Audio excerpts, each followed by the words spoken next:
and welcome to Healthy Eats. I am your host, Ethan Bates with the Hornet News Network. With me today is Miss Lynn Blankenship from Family and Consumer Sciences from the UK Cooperative Extension Service located in Metcalfe County.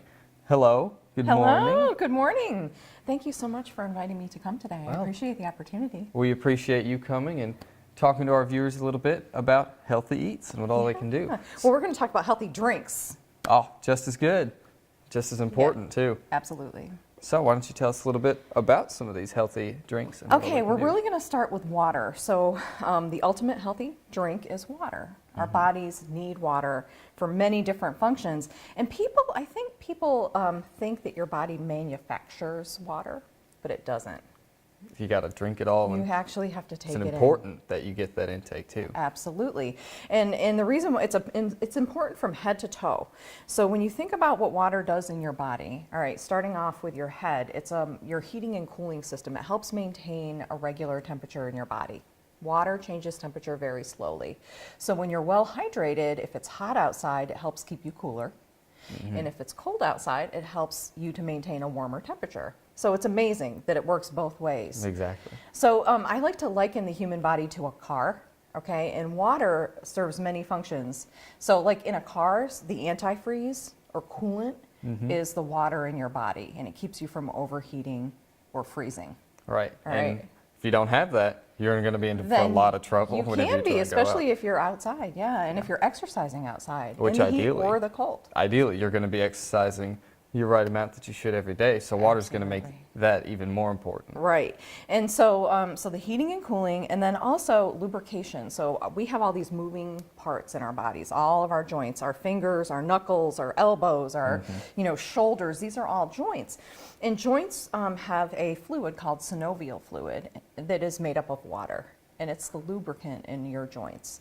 And if you're dehydrated and you're moving, you don't have enough of that cushioning between the moving parts, and it causes wear and tear, even on young people, right? So if you go through life chronically dehydrated, you're going to have an earlier onset of problems like osteoarthritis and things like that. Your joints will feel stiff. If you wake up in the morning and you feel creaky and your joints are stiff, try drinking more water. That can help with that. So that's the other part that's very important. And then digestion, right? So we eat, right? Hopefully. Yeah. And the foods that we eat have the things that we need, the nutrients in them. But how does our body get those nutrients out of the food? Exactly. All right. So it goes down into your stomach, and your stomach works on it, and it breaks it all down, and then those nutrients go into your blood, which is 83% water. So if you're dehydrated, your blood gets thick and slow. And it's harder for it to transport oxygen and vitamins and minerals and hormones and enzymes and all those things to where they need to go in your body for your body to work. And all that stuff is critical for everything to function. Good functioning. So that's huge, right? So if you're chronically dehydrated, that's not working right. So there's so many different ways the body depends on water. And then think about with digestion, our excretory system, right? That's the way the toxins that accumulate in our body from foods and from the environment are transported out. But if you're dehydrated, it's not working right. Like maybe you're only urinating once or twice a day when you should be actually going to the bathroom every 2 hours if you're well hydrated. And if you don't do that, and all that stuff's going to build up, and you're not releasing everything like you should, and it can make you sick. Definitely not a good thing. And then, I mean, it's weird to talk about, but also if you're constipated a lot, that's a sign of dehydration. Your body needs water to move that stuff out and keep that system working appropriately. So if you're constipated, the first thing you should try to do is drink about 8 glasses of water a day and see if that helps, instead of taking medication for it. Healthier alternative and probably a lot cheaper too. Absolutely, absolutely, and will help with so many other things. Exactly. So keeping in mind, adults, healthy adults, depending on your size, the temperature that it is outside, and how physically active you are, you need 6 to 8 glasses of water or non-caffeinated, non-sweetened fluid a day to stay well hydrated. And some people say, well, we get water from other things, or I drink coffee all the time. But when you drink fluids that have caffeine in them, caffeine is a diuretic, and it actually pulls more water out than it puts in, ultimately. Yeah. So, I mean, everyone knows you drink a couple cups of coffee and you're running to the bathroom, you know, so it happens pretty quickly. The fluid's going in, but it's also using It's a lot more. pulling and it's more pulling out it when out, it go- so it's really a net loss. So Absolutely, it is a net loss. you're going to have to make up for that for drinking more of those non-caffeinated, not super sugary things Absolutely. like water. Yes. So it's to keep track of water. I have a system. I use I know it's kind of funny, but I use a 3-cup mason jar. In the winter, I try to drink at least 2 of these a day, so I get 6 cups of water out of it. In the summer, when it's warmer and I'm sweating more, I try to drink 3 a day. So that's 9 cups of water, and it's real easy to keep track of it that way. If you don't like plain water, you can put something in it. You can use bubble seltzer water that's not sweetened. And if you like cold water, you can use a larger container, like something like this. And this is 8 cups.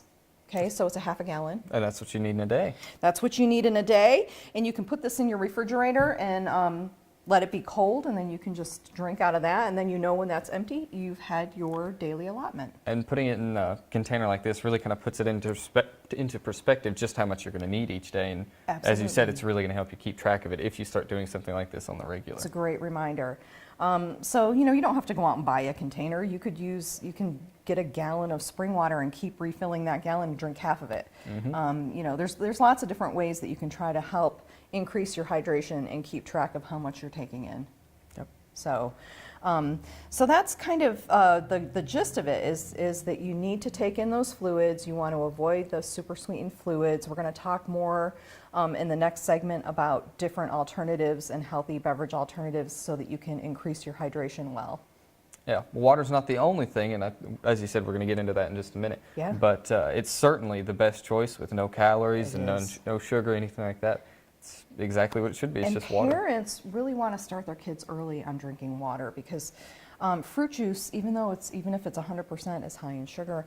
And when you start your children off and they always have something sweet, then when you try to get them to drink water, it's harder for them to take that because it's not sweet. If you build it in as a habit when they're young, then It's the it's best something way they can to live get with them the whole started. life. And it's going to set them up for having a healthier life overall. Exactly. So it's a great idea to get your children. But even if you are an adult and you've been drinking lots of Cokes or teas or different things like that, it's never too late to start.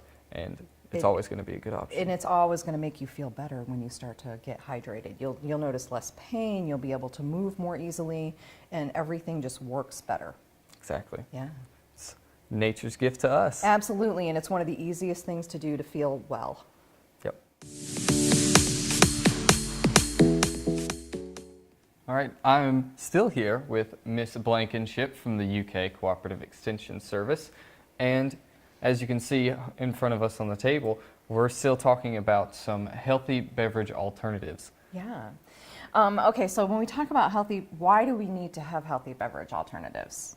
Because we drink a lot of things that aren't hydrating us, that aren't healthy. And starting off with sugar, okay? Thinking about soft drinks. When I teach healthy beverage choices to the freshman health classes, I ask and survey how many sodas a day do you drink, and almost everyone drinks at least 1 soda a day. And if you were to drink 2 12-ounce sodas a day, in a month you consume 5 pounds of sugar. So that's, Wow. and when I say 12 ounce, that's a can. That's not the 20-ounce bottle that you get in most soda machines. Okay, so that's almost 2, right? That's Wow. only 4 ounces short. So this is 5 pounds of sugar. It's a lot of sugar. It's a pretty hefty amount. 30 right calories per teaspoon, do the math. It's a lot of extra calories.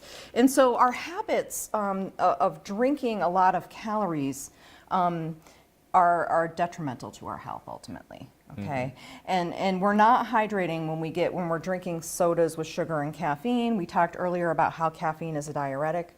Most sports drinks contain a small amount of caffeine. Energy drinks contain a large amount of caffeine. Coffee and tea contain caffeine. The limit on caffeine that's recommended for adults is 400 milligrams a day. For kids, 100. That's a big drop off. It's a big drop off. And a small cup of coffee, like 6 ounces, has around 130.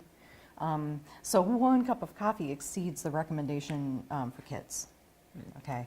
Energy drinks can have up to 400 per a large can. And that's just 1 can. 1 can.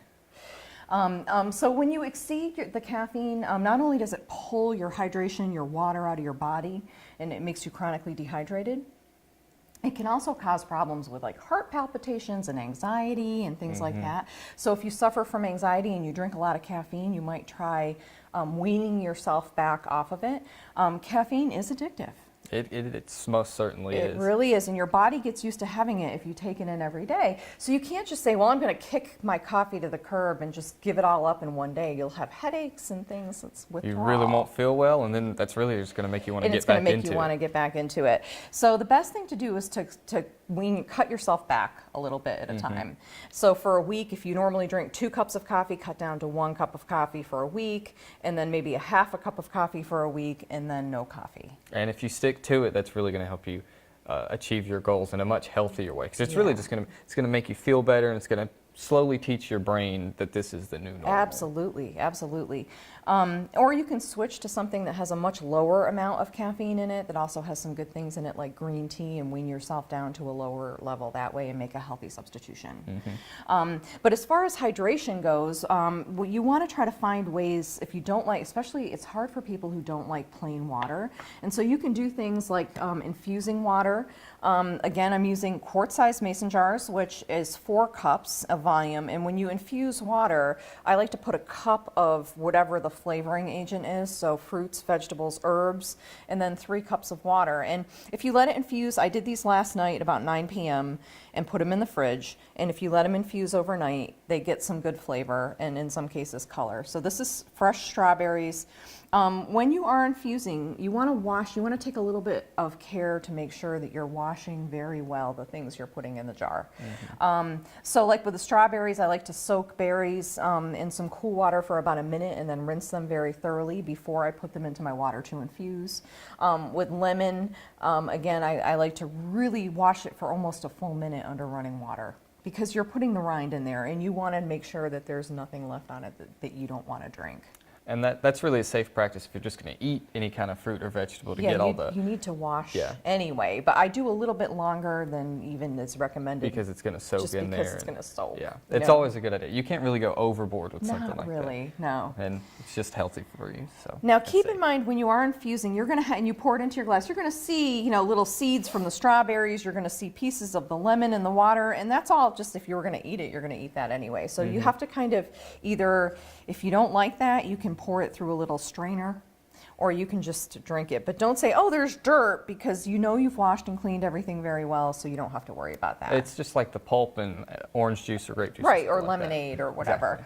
Exactly. So keeping that in mind, you can use fruit, you can use citrus fruits, you can use herbs. So this is a lemon balm with mandarin orange. Okay, lemon balm is a tea herb. It's in the mint family. I grow it. I like herbal tea, so I grow it at my house, and it's really nice right now. As you can see, it's super healthy and green and pretty. Nice big leaves. It has a very light flavor.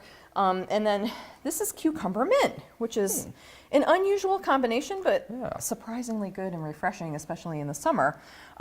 So, there's all kinds of combinations that you can use. And again, the mint is a tea herb that I grow in my garden, is coming out really good right now. So I poured some. If you want to try sampling, the pink is the strawberry. I'll sample with you. Cheers. Cheers. It smells wonderful, doesn't it? It does. It smells just like you'd imagine, really, just fresh strawberries. Nice. So good. So it's not sweet at all. There's no sweetener. It's almost got a kind of tart kind of taste. Yeah, and that's probably mostly from the lemon. But it's a really refreshing. It is. You can feel it. It's nice and cold. And it's really good. And so if you want sweetener, I recommend putting a little bit of stevia. I don't care, brand doesn't matter. But liquid stevia extract, if you put a tiny little bit of that in that jar, like 1 squirt, it would give it a nice light sweetness with 0 calories and no chemical nastiness. That's the important thing you want to avoid. You want to avoid those empty calories. Artificial sweeteners and the empty calories from the sugar. And that really just don't do you any good and just kind of take up space. And absolutely, and add calories. So this next one is the lemon balm and the mandarin oranges. That one's a little bit more subtle, but you can it's got a kind of almost a minty aftertaste that comes up afterwards. Yeah, it's not really quite good. as strong as mint, but it has a nice, interesting flavor. And then the cucumber. And a lot I'm of times excited for this when you go to when you go to fancy motels, they have cucumber water out for the guests. And spas as well. Sometimes you see that. So it's you can really taste the cucumber. You can. I'm a big cucumber fan though, And if so I'm you a big. like I really like cucumbers, that one. Then yeah, that's good. So you can see how you can add flavor to water without adding calories or chemicals or anything like that. And actually, if you keep these in the fridge, you can refill them for a day. So if you take out a cup, you can put another cup of water back into it, keep it in the fridge, pour it into your cup. And so for, a 24-hour period, you can keep refilling that and drinking out of it. And one of the great things about these, as you were saying, you can really mix and match and experiment and do whatever you want. If you really like strawberries or you really like oranges, experiment, put them together. There's all sorts of different healthy alternatives, and it's really just going to add flavor. You can kind of sweeten it up or make it a little more savory or all kinds of different things that you can do. There's all kinds of things that you can do. And so the great thing about this is that you can engage children in making this. It's super easy. Oh, yeah. Have the kids wash the stuff, pick what's going to be in it, try different combinations, let them have control over the process. And then if you do that, young kids in particular, are way more likely to try something that they've had a hand in making. Yeah, and they're going to be interested in it because they get to see it from start to finish, and it's just going to be something that whenever they get a little bit older, they can do it independently and they don't have to rely on their parents. So, strawberries are nice and soft. You can give a very young child a little plastic knife that they're not going to cut themselves with. And you can let them cut up the strawberries. They don't have to be perfect.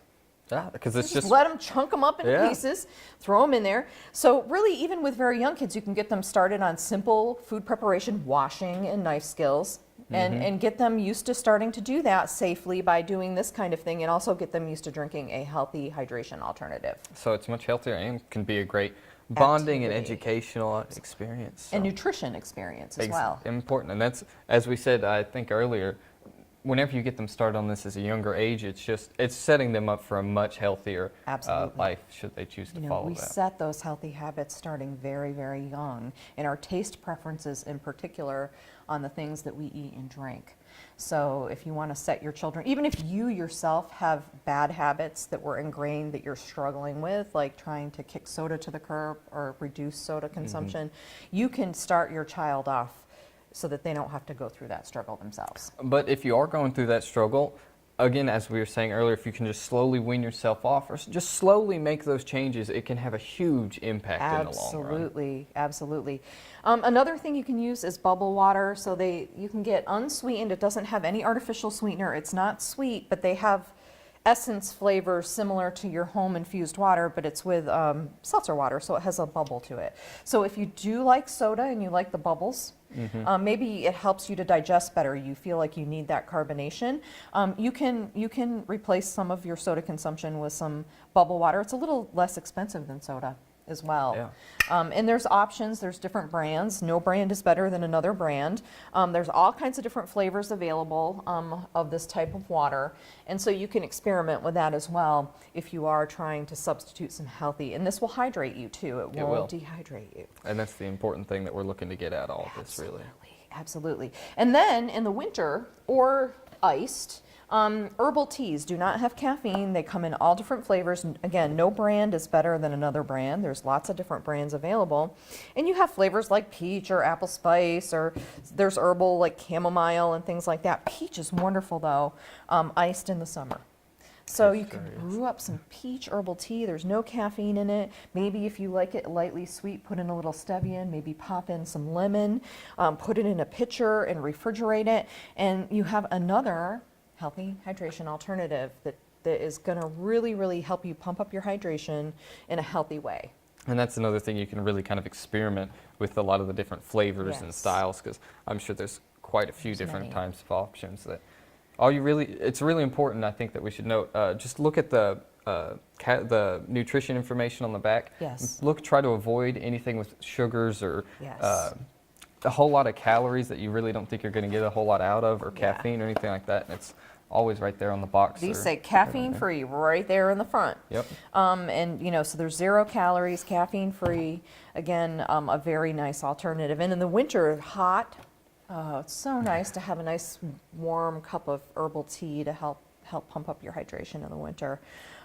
So there are lots of alternatives, and it's fun to experiment and try. And if you are trying to increase your hydration, embark on a journey with your child and start experimenting and have some fun with it. And this is the perfect time of the year. The farmers market is opening this Friday is the first Friday for the farmers market. So we're going to start seeing more and more locally grown produce and things like that. And fresh strawberries should be available locally in maybe 3 weeks or so. Or maybe right in your own backyard, in your own garden, Absolutely. or on your own farm, or whatever that case may be. Yes, sir. So just to wrap up, keeping in mind limiting your caffeine, limiting fruit juice. Pediatricians are not even recommending fruit juice anymore for kids on a regular basis. And if you do take in 100% fruit juice, 6 ounces a day is the limitation, because it is, even though it's natural sugar, it does contain a high amount of sugar. So overall, those are kind of the tenets that we need to keep in mind when we're thinking about healthy beverage choices and getting that hydration level up to where it should be. All right. Well, we'd like to thank you again for coming. Thank you for having me. And for all of our viewers out there, for more info, we very strongly encourage that you contact your local UK Cooperative Extension Office, hopefully even the one just down the street there. And maybe you can talk to Ms. Blankenship or any of our other guests that we've had here on Healthy Eats. We do this, I think, almost monthly, so be sure to check in, refresh your page every now and then, and hopefully we'll see you next time.